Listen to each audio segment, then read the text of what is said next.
Madam जी, साहब जी की माता जी आई हैं। इन्हें यहाँ से वापस भेज दो और कह दो कि घर में कोई भी नहीं है। लेकिन मैडम। मैंने कहा ना तुमसे, इनको यहाँ से वापस भेज दो। अगले 2 मिनट में ना ये बुढ़िया मुझे यहाँ पे दिखनी नहीं चाहिए। जी मैडम। माता जी, अभी घर पर कोई नहीं है। पर राहुल ने तो बोला था कि वो शनिवार में ऑफिस से घर जल्दी आ जाता है। आया नहीं वो अभी तक। बेटा तुम ऐसा करो, मेरी फ़ोन पे बात करवा दो बहू या राहुल से। माता जी, अभी वो किसी जरूरी काम से बाहर गए हुए हैं और मैं ऐसे बार बार कॉल करके उन्हें परेशान नहीं कर सकता, वरना मेरी नौकरी पे बात आ जाएगी। अच्छा, तो फिर मैं यही इंतज़ार कर लेती हूँ। माता जी, कई दिनों से वो बाहर गए हुए हैं और अभी उन्हें वापस आने में पता नहीं कितने दिन लग जाए, तो आपके इंतजार करने का कोई फायदा नहीं है। आप कब तक परेशान होती रहोगी?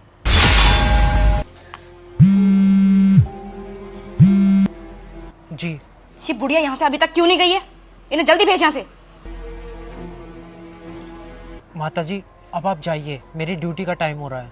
अब आप अगर ज़्यादा देर खड़ी रहोगी तो सोसाइटी के लोग मुझसे सवाल करने लग जाएंगे। मेरी मानिए, आप घर वापस चले जाइए। जब वो वापस आए तो उनसे कॉल पे बात कर लेना। जाइए आप यहाँ से। ठीक है बेटा, जा रही हूँ।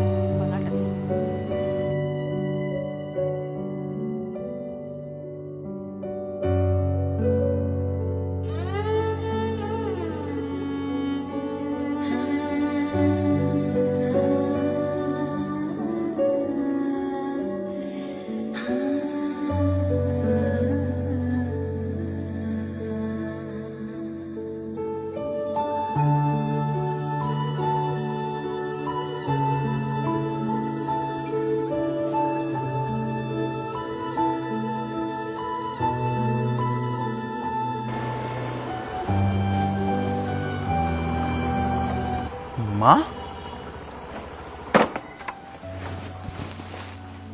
माँ, खड़े हो जाइए। नमस्ते माँ।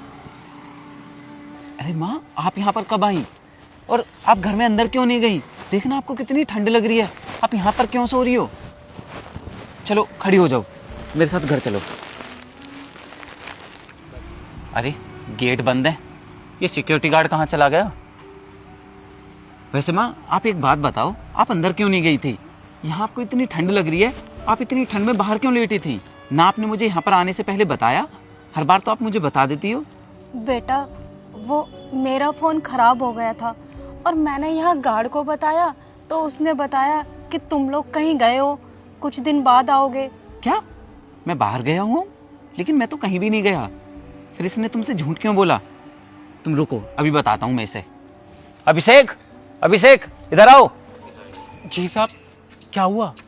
क्यों अभिषेक, तुमने मेरी माँ से झूठ क्यों बोला कि मैं कुछ दिन के लिए बाहर गया हुआ हूँ? साहब, मैम साहब ने बोला था मुझे ये सब बोलने के लिए। राहुल बेटा, बहू कहाँ है? वो तो मुझे कहीं नहीं दिख रही। तुम्हारे साथ गई थी ना वो तो?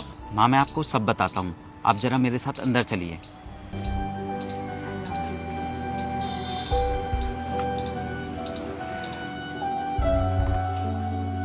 हनी।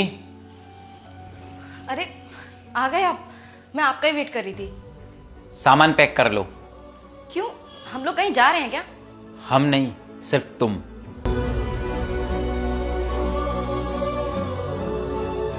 माँ जी, आप गांव से वापस कब आई? अरे बंद करो अपना ये नाटक, गार्ड ने मुझे सब बता दिया है। तुम्हारे अंदर इंसानियत नाम की चीज है या नहीं? मैं जानता हूं कि तुम्हें मेरी माँ का यहाँ पर आना पसंद नहीं है, पर तुम इस हद तक गिर जाओगी ये मैंने कभी नहीं सोचा था हनी। हद तो तुम्हारी माँ ने पार की है, जो बिना इन्फॉर्म किए यहाँ पर आ गई। शटापानी, माँ है ये मेरी, थोड़ा तमीज में बात करो इनसे। और हाँ, ये घर जितना मेरा और तुम्हारा है उतना ही मेरी माँ का भी है। और हाँ, मेरी एक बात और कान खोलकर सुन लो, मैंने फैसला कर लिया है, अब से माँ हमारे इसी घर में रहेंगी, हमारे साथ। तुम्हारा दिमाग खराब हो गया है क्या? मैं एक छत के नीचे ना इनके साथ नहीं रहने वाली। तुमने इतने सालों से मुझे यही कहकर डराया है कि अगर माँ यहाँ पर आएंगी तो तुम ये घर छोड़कर चली जाओगी। हाँ, तो मैंने फैसला कर लिया है, अब से माँ हमारे साथ में रहेंगी और तुम ये घर छोड़कर जा सकती हो। खड़ी होकर देख क्या रही हो? सामान पैक करो अपना और निकलो अभी कभी घर से। नहीं नहीं बेटा, तुम दोनों मेरी वजह से आपस में मत लड़ो। मैंने तो अपनी जिंदगी काट ली, अब अगर तुम दोनों मेरी वजह से लड़ोगे तो मुझे बिल्कुल अच्छा नहीं लगेगा। मेरी बात मान, तू लड़ मत बहू से। इसे प्यार से समझा दे।